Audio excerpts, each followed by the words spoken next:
This is Sheila from the Great Northwest. I just wanted to share with you a nice, easy, fast sourdough recipe to make bread that's just gonna blow your mind away.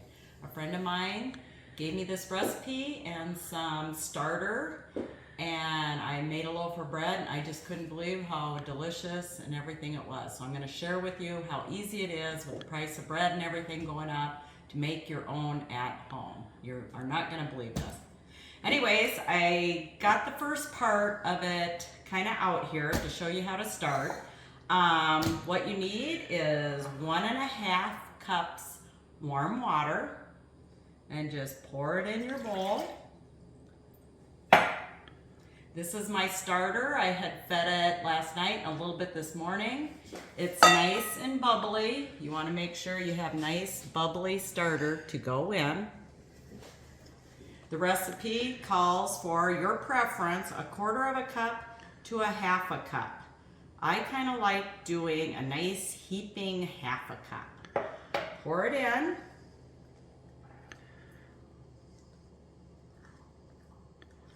And how you can tell if your starter is happy and active, it will float in the bowl.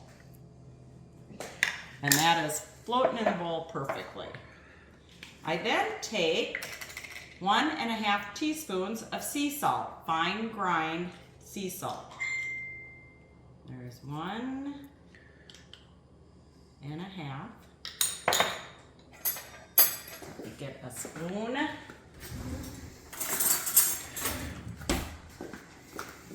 I kind of mix my starter, spread it all around in the water. Next, you're gonna take 4 cups of bread flour. I've used cheap bread flour, I've used expensive bread flour, and I've used bulk bread flour. And they all turn out pretty good. So whatever you wanna do. Make sure you level off your cups, because if you get too much, it's going to be a little more dry. 2, 3, and 4 cups.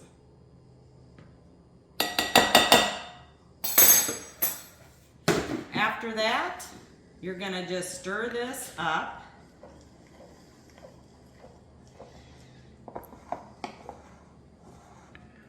And you'll find that it seems kind of dry when you're stirring it up, but that's okay.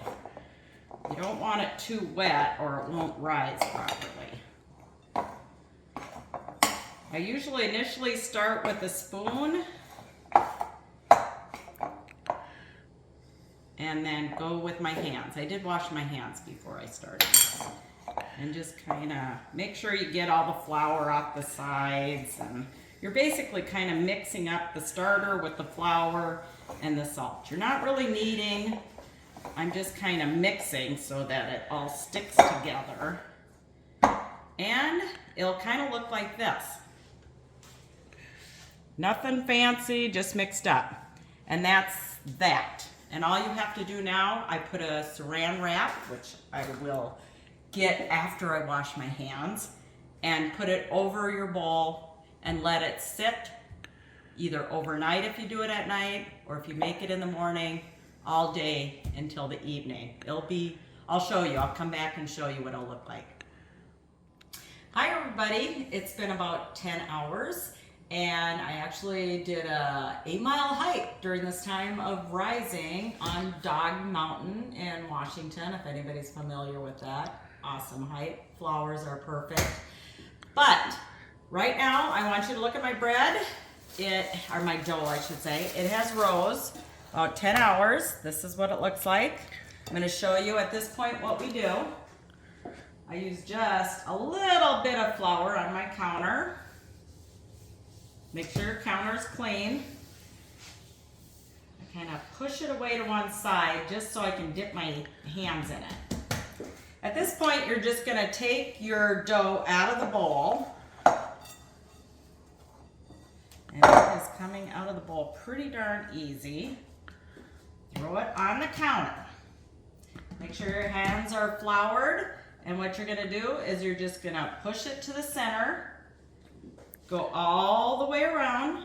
If you feel it getting sticky, get a little flour on it. Make a nice, round, cute little bread bun. I add a little more flour on the top. We're gonna use our little Dutch oven here. Parchment paper. Take a piece off. Crumple it up really good. Line the bottom and a little bit of the sides. Kind of nice to use if you have a little longer the sides to pull your bread out when it's done. Put the bread inside. I just use a lid off a frying pan because I don't have a Dutch oven lid. Place it on top and let it rise another hour to 2 hours. Okay, it's been about an hour and this is what it looks like. So it has rose a little bit more. What I'm gonna do now is score the top. You can either make a line all the way across. You can make little teeny cuts if you want around it. You can do decorations. You put about a 1/4 inch in and just do like that, lightly score. Put the lid on.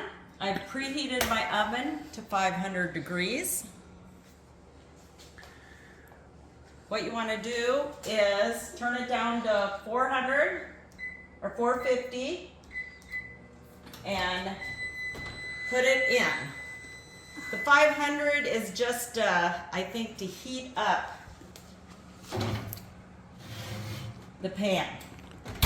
Set your timer for 30 minutes. And after 30 minutes, we'll set the timer down to the temperature down to 400, and another 30 minutes, and it will be done. Okay, it's been about 30 minutes. Buzzer timer just went off. I'm gonna turn the oven now down to 400 degrees. And remove the lid. As you can see, the bread has rose beautifully. It just needs to be brown now for another 30 minutes and finish baking. 30 more minutes. Total of an hour altogether. All right, it's done. 1 hour later. Let's see how it looks.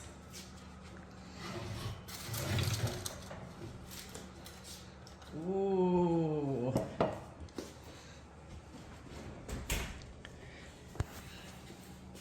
Smells good. You can use your paper to pull it out, sit it, and let it cool. That's how you make bread.